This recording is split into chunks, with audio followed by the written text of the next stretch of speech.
Soumya and Varun distracted driving awareness மந்த்ல நம்ம கிட்ட இதை பத்தி ஃபுல்லா பேசி நம்மளுக்கு நிறைய ஆலோசனை எல்லாம் கொடுக்க போறது யாரு? அவர் பொதுமக்கள் உரிமை விழிப்புணர்வு அறக்கட்டளையுடைய தலைவர் Okay. சமூக ஆர்வலர் அழகர் செந்தில் அவர்கள்.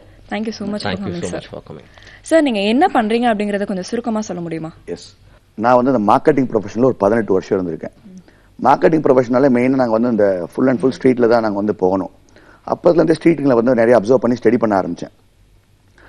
அதனால என்னென்னா நிறைய விஷயங்கள் அவுட் ஆஃப் லா அண்ட் அதை சரியாக முறைப்படுத்தலைன்ற சில விஷயங்கள்லாம் வந்தோடனே ஐ ரிசைன் மை போஸ்ட் பண்ணிவிட்டு நான் ஸ்டார்டட் மை ஓன் ட்ரஸ்ட். அது என்னன்னு கேட்டிங்கன்னா அந்த awareness creating on public rights start பண்ணி இன்றைக்கி பல விழிப்புணர்வுகளை மக்களுக்கு கொடுத்துட்ருக்கோம். அது ஒன்று மெயினாக encroachment removal, extra rating against MRP, இந்த 3 கோல் எடுத்துக்கிட்டு இதை பண்ணிக்கிட்டு இருக்கோம். அதில் பிரதானமானது இந்த சாலை. ஸோ இந்த சாலையில் என்னென்ன பண்ண முடியுன்றதை உதாரணத்துக்கு இப்போ பார்த்தீங்கன்னா ஆர்டிஓ ரூல்ஸ் என்ன, கவர்மெண்ட் ரூல்ஸ் என்னென்ன பண்ணிக்கலாம், எப்படி சுதந்திரமாக பயணிக்கலாம், எப்படி ஆபத்து இல்லாமல் பயணம் பண்ணலாம், இந்த மாதிரி விஷயங்களை த்ரூ அவுட் ஒவ்வொரு பாயிண்ட்லையும் டிராஃபிக் டிபார்ட்மெண்ட் பாயிண்ட்ல போலீஸ் டிராஃபிக் பாயிண்ட்ல நின்றுட்டு ஒவ்வொரு விழிப்புணர்வு கொடுத்துட்ருக்கோம். இதுதான் மேஜராக இதை நாங்கள் பண்ணிகிட்ருக்கோம், டீமாக பண்ணிகிட்ருக்காங்க. ஸோ அதுக்காக இன்னைக்கு இந்த பிளாட்ஃபார்ம் எங்களுக்கு கொடுத்ததுக்கு நான் எடுத்து வச்சுருக்கேன். That's okay. அண்ட் இன்னைக்கு பார்த்தீங்கன்னா டிஸ்ட்ராக்டட் டிரைவிங் அவேர்னஸ் மந்த் அப்படிங்கிற மாதிரி ஒரு விஷயத்தை நம்ம பேசிட்டு இருக்கோம்னா, தமிழ்நாட்டில் இந்த விஷயம், இந்த ப்ராப்ளம் எந்த அளவுக்கு இருக்கு அப்படிங்கிற மாதிரி எனக்கு ஒரு கேள்வி வருது. ஆமா சார், எல்லா இடத்துலையுமே இருக்கனால தமிழ்நாட்டில் குறிப்பாக இந்த டிஸ்ட்ராக்டட் டிரைவிங், இந்த டிரைவிங் பார்த்தீங்கன்னா விழிப்புணர்வு மக்கள் மத்தியில் எவ்வளோ இருக்கு, தமிழ்நாட்டில் எவ்வளோ இருக்கு அப்படின்னு சொல்ல முடியுமா? ஒரு சர்வேலேயே சொன்னாங்க, இன்னைக்கு இந்தியாவில் நடக்கக்கூடிய ஆக்சிடென்ட்ஸ்ல நம்பர் 1 தமிழ்நாடு தான். எப்பவுமே நம்பர் 1 நம்ம சந்தோஷப்படணும், இதுக்கு நம்ம அசிங்கப்படணும். First point. இதுக்கு முக்கியமான காரணம் ஒரு சாரார நம்ம யாருமே சொல்ல முடியாது. அரசு அதோட பொறுப்புக்கு ஏற்ற மாதிரி எந்த ஆட்சி வந்தாலும் நான் கட்சி சாராதவன். அவங்க என்ன பண்ணாங்கன்னா சாலை பாதுகாப்புக்குன்னு திட்டம் போட்டுட்டு தான் இருக்காங்க. ஒரு பக்கம் போட்டுக்கிட்டே இருந்தாலும் இன்னொரு பக்கம் அந்த அதிகாரிகள் அதை இம்ப்ளிமெண்ட் பண்ணணும். பட் அதை இம்ப்ளிமெண்ட் அந்த அளவுக்கு பண்ணல. ஒரு வாரத்துக்கு வேகமாக இருக்காங்க, விட்டுறாங்க. அது விட்டோன்னே மக்களுக்கு என்னன்னா ஓகே ஒரு வாரம் தானே பண்ணாங்க, அப்புறம் விட்டுருவான்ட்டு அதையும் விட்டுறாங்க. திருப்பி ஒரு பிரச்சனை, ஒரு ஆக்சிடென்ட் அப்புறம் திருப்பி அதிகாரிகள் ப்ரெஷர் பண்றாங்க. இதுக்கு முக்கியமான காரணம் என்ன? தனி மனித ஒழுக்கம். யார் போடுறாங்களோ இல்லையோ, நான், என் குடும்பம், என் மக்கள், என் நாட்டு மக்கள்னு ஒருத்தவங்களுக்கு வந்ததுன்னா கண்டிப்பா அந்த தனி மனித ஒழுக்கம் வரும்போது இந்த மாதிரி கவனக்குறைவோட வண்டி ஓட்ட மாட்டாங்க. இதுதான் மேஜரா நான் நினைக்கிறேன். இன்னைக்கு கவனக்குறைவுன்னு நினைக்கும் என்ன நினைக்கிறாங்க, திரும்பி பார்த்தா தான் கவனக்குறைன்னு நினைக்கிறாங்க. இன்னைக்கு செல்போன் பேசிட்டு போறது கவனக்குறைவு, ரெட்டு போட்டா போறாங்க, ஒருவேளை ரூல்ஸ் மாத்திட்டாங்களான்னு எனக்கு தெரியல, அது கவனக்குறைவு. குடிச்சிட்டு வண்டி ஓட்டுறாங்க, கவனக்குறைவு. அதே மாதிரி சில பேர் பாத்தீங்கன்னா அந்த ஜென்ஸ் சாப்பிட்டுட்டு தண்ணி குடிச்சிட்டு வண்டி ஓட்டுறாங்க. கார் ஓட்டாலும் சரி, பைக் ஓட்டாலும் சரி. லேடிஸ் பாத்தீங்கன்னா அந்த ஐப்ரோஸ் யூஸ் பண்ணிக்கிறாங்க. இதெல்லாம் நிறைய விஷயங்கள் மேக்கப்ஸ் எல்லாம் பண்ணும்போது சாலையில கவனக்குறைவு நடக்குதுன்றது தெரியல. இது போக ஆக்கிரமிப்புகள், யார் எப்படி போனா எனக்கு என் வியாபாரம் ஆனா போதுன்னு நடக்கக்கூடிய ஏழையிலிருந்து பணக்காரங்க எல்லாமே ரோடு ஆக்கிரமிச்சிருக்குது. இதை கண்டுகொள்ளாம போகும் அரசு அதிகாரிகளின் கவனக்குறைவு. இப்படி பல விஷயங்கள் கவனக்குறைவு இதுல இருக்கு. ஓகே, நீங்க ஒரு 5-10 சொல்லுவீங்கன்னு பார்த்தா எக்ஸஸா இவ்வளோ பிரச்சனைகள் இருக்கா அப்படிங்கிற அளவுக்கு ஆச்சரியப்படுற மாதிரி ஆயிடுச்சு. இவ்வளோ டிஸ்ட்ராக்ஷன்ஸ்ல பாத்தீங்கன்னா சாலைகள்ல என்னென்ன விஷயங்கள்லாம் இப்போதைக்கு சரியில்லை அப்படிங்கிற மாதிரி சொல்லுங்க. பட் இப்போ முதல்ல எடுத்துட்டு முன்னாடிலாம் பாத்தீங்கன்னா நிறைய ரோட்ஸ் சரியில்லாம இருந்தது. பட் இப்போ ரோட்ஸ்க்கு நிறைய கவர்மெண்ட் பம்ப் பண்ணனால ரோட்ஸ் நல்லா போட்டுக்கிட்டு இருக்காங்க. First point. ஸோ அதனால எப்பவுமே டு ஸ்டார்ட் வித் பாசிட்டிவ்ன்றனால ஃபர்ஸ்ட் நான் அதை ஐ வெல்கம் தட். ரெண்டாவது பாத்தீங்கன்னா இப்போ இன்னைக்கு சாலையில பாத்தீங்கன்னா உதாரணத்துக்கு சிக்னல்ஸ் இருக்கும்.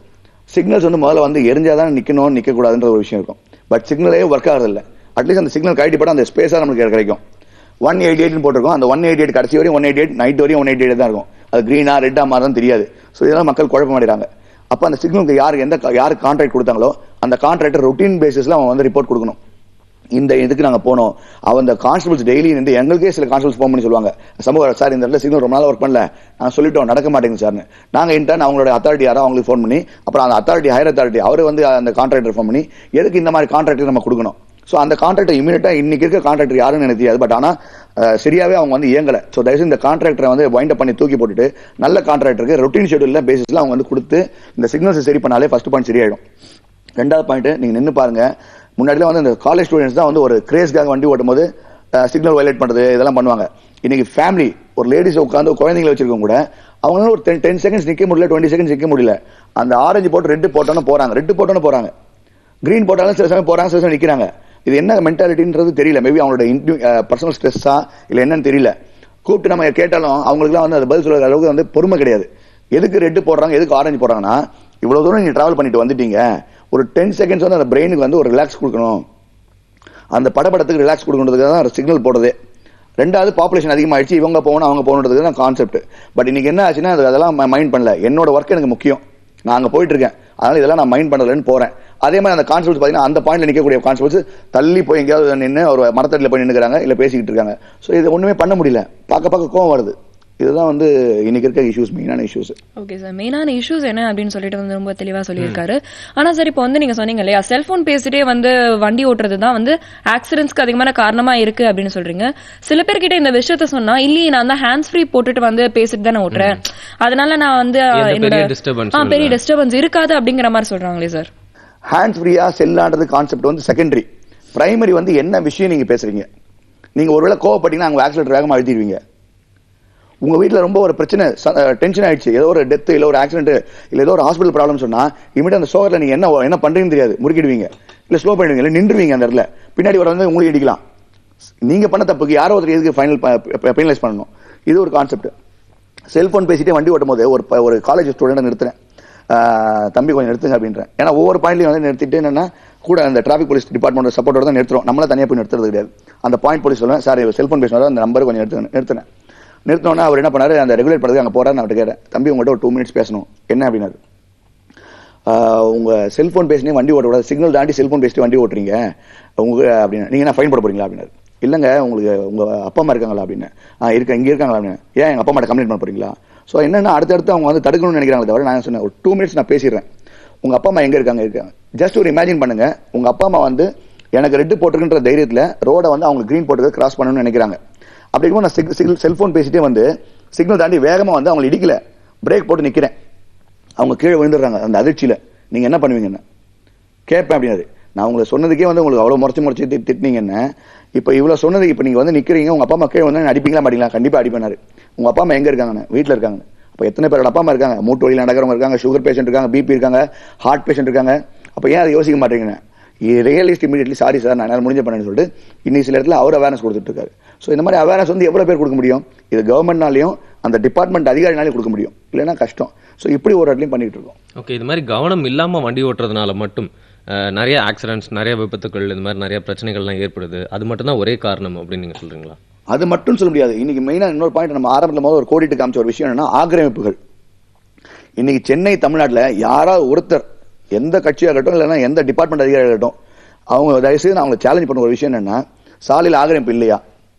என்னுடைய கேள்வி, அந்த அரசு அதிகாரிகள் ஹைவேஸ் ஆகட்டும், கார்பரேஷன் ஆகட்டும், டிபார்ட்மெண்ட் ஆகட்டும், என்னுடைய கேள்வி என்னன்னா, முன்னாடிலாம் வந்து பிரிட்டிஷ்காரங்க வந்து எங்கேயோ இடத்துல இருந்தாங்க, ஒரு புகார் கொடுக்கணும்னா இன்னைக்கு நம்ம புகார் எழுதி என்ன பண்றோம், இங்கேருந்து நம்ம அனுப்புறோம், அவங்க போட்டோட அனுப்பணும்.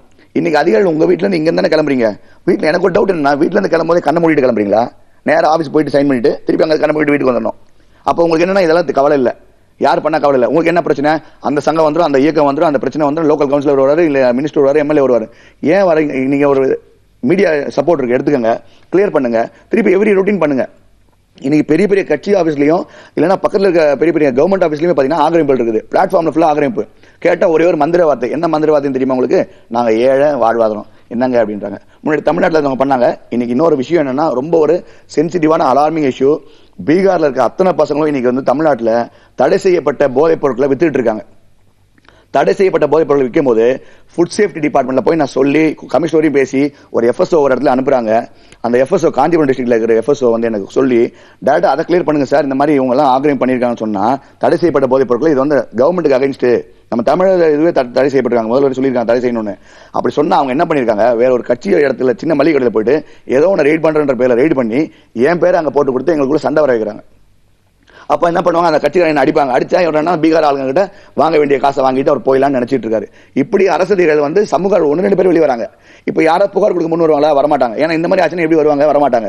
அதிகாரிகள் பண்ண வேண்டிய வேலைக்கு எதுக்கு புகார் எதிர்பார்க்கறீங்க. அவங்க என்ன கேட்கறாங்கன்னா, புகார் வரலையேன்றாங்க. ஏன் புகார் வரணும், உங்க கண்ணுக்கு தெரியுது. நடு ரோட்ல பிரதானமான சாலையில நிக்கிறாங்க. ஒரு இடத்துல போய் கொடுத்தா ஒரு இடத்துல கேட்கற ஒரு இன்ஸ்பெக்டர் கேட்கறாரு, இந்த மாதிரி கொடுங்க செந்தில், நீங்க போன் பண்ணுங்க, நாங்க இமீடியட்டா அவங்களை அரெஸ்ட் பண்ணி நாங்க அடிச்சு ஏதாவது பண்றோம் அப்படின்றாரு. இது எதுக்கு அதை பண்ணணும், இது ஃபுட் சேஃப்டி டிபார்ட்மெண்ட் வேலை. ஆல்ரெடி போலீஸ் டிபார்ட்மெண்ட் நிறைய ஒர்க் இருக்குது, ஃபுட் சேஃப்டி டிபார்ட்மெண்ட் பண்ண வேலையை ஏன் பண்ணல.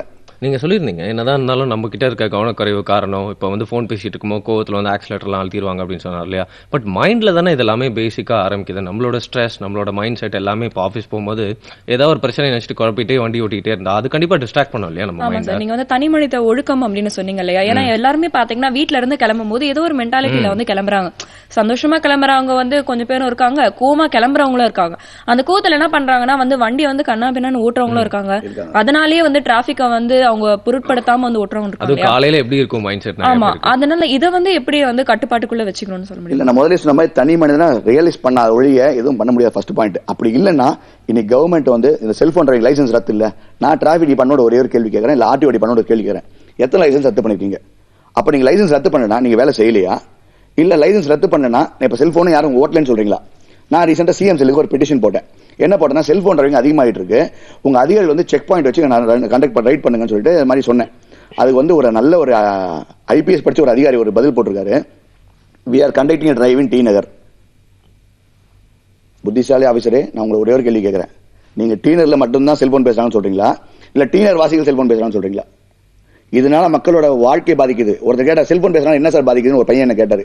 நான் ஒரு விஷயம் சொன்னேன். ஒரு 55 வயசு ஒரு வயசானவர் போறாரு, அவரை இடிச்சு நீங்க ஆக்சிடென்ட் பண்ணி செத்துட்டாரு. அவர் வீட்டுல கல்யாணம் பண்ணது ஒரு பொண்ணு இருக்குது, யார் கல்யாணம் பண்ணி வைப்பா? ஒரு பையன் பிஇ படிக்கணும்னு நினைக்கிறான், 12th படிச்சிருக்கான் அந்த வீட்டுல, அவன் பிஇ படிக்கணும்னு நினைப்பான். இந்த அப்பா இருந்தா லோன் போட்டு வாங்கியிருப்பாரு, அந்த பையன் பிஇ படிக்க முடியாதா? லைஃப் போச்சா? அவன் பிஏ படிக்கணும், இல்லைன்னா வந்து 12th முடிச்சோட அவன் குடும்பத்தை காப்பாற்ற போகணும், முடியாதா? 2 பாயிண்ட் போச்சா? இன்னொரு பையன் கேட்கறான், நான் ஸ்லோவா ஓரமா தானே ஓட்டுறேன், என்ன ஏன் சார் நீங்க வந்து சொல்றீங்க நிறுத்துங்க அப்படின்னு. என்னென்ன அந்த இடத்துல குழந்தை ஒண்ணு அவங்க அம்மாவோட இடுப்புல இருக்கு. அங்க இருந்து என்ன பாக்குறது, உங்க பேர் என்னென்ன? என் பேர் யோகேஷ். யோகேஷ் எங்கள் செல்போன் பேசி ஓட்டுறான். அந்த குழந்தையோட நியூரான்ஸ் சயின்ஸ் படிச்ச எல்லா இடத்துக்கும் தெரியும், டாக்டர்ஸ்க்கு தெரியும். ஃப்ரண்டல் லோப்ஸ் இருக்கு, இதுல ஃபுல்லா பதிவுல ஆகும். அப்ப அந்த தாட்டை வந்து என்ன பண்ணுன்னா, யோகேஷ் எங்கள் செல்போன் பேசி ஓட்டுறான்னு உள்ள வாங்கிக்குவது. குழந்தைங்களுக்கு 7 வயசு வரையும் நம்ம என்ன பண்றோமோ அதை உள்ள வாங்கிக்கும். அப்ப 20 வருஷம் கழிச்சு அந்த குழந்தை வந்து ஒரு வண்டி எடுக்கும் போது நீதான் அதோட ரோல் மாடல். அந்த யோகேஷ் எங்கள் செல்போன் பேசினாரு அப்படின்ற மைண்ட்ல ஓடும், சப்கான்சியஸா ஓடும், அட்லீஸ்ட் கான்சியஸா ஓடனாலும். அப்போ சப்கான்சியஸா ஓடும் போது அது ஒரு ஆக்சிடென்ட் பண்ணிச்சுன்னா அது ஒன்னையும் பாதிக்க தான் செய்யும். சமூகத்துக்கு நீ பண்ணக்கூடிய துரோகம் அது. பொதுவா பாத்தீங்கன்னா நம்ம ரோட்ல வந்து வண்டி ஓட்டும் போது ஒரு விஷயம் வந்து கவனிப்போம், நம்ம மக்களுக்கு வந்து பொறுமைன்றது ரொம்ப கம்மியாயிட்டே போகுது இல்லையா. இப்போ வந்து பாத்தீங்கன்னா வந்து சார் சொன்ன மாதிரி இந்த டிராபிக் சிக்னல் நிக்கிறதுக்கு பொறுமை கிடையாது. அதே மாதிரி வந்து கரெக்டா அந்த லைன்ல வந்து லைனுக்குள்ள நிக்கிறதுக்கும் பொறுமை கிடையாது. அப்படி ஓவர்டேக் பண்ணி போறது, ஸ்டாப் லைனுக்கு மேல போய் நிக்கிறது, இந்த மாதிரி நிறைய விஷயங்கள் வந்து பண்ணிக்கிட்டே இருக்காங்க. ஒரு ஸ்டாப் லைன் இருந்து கொஞ்சம் நகர்ந்து போனா என்ன ஆக போகுது அப்படின்னு நினைக்கிறாங்க.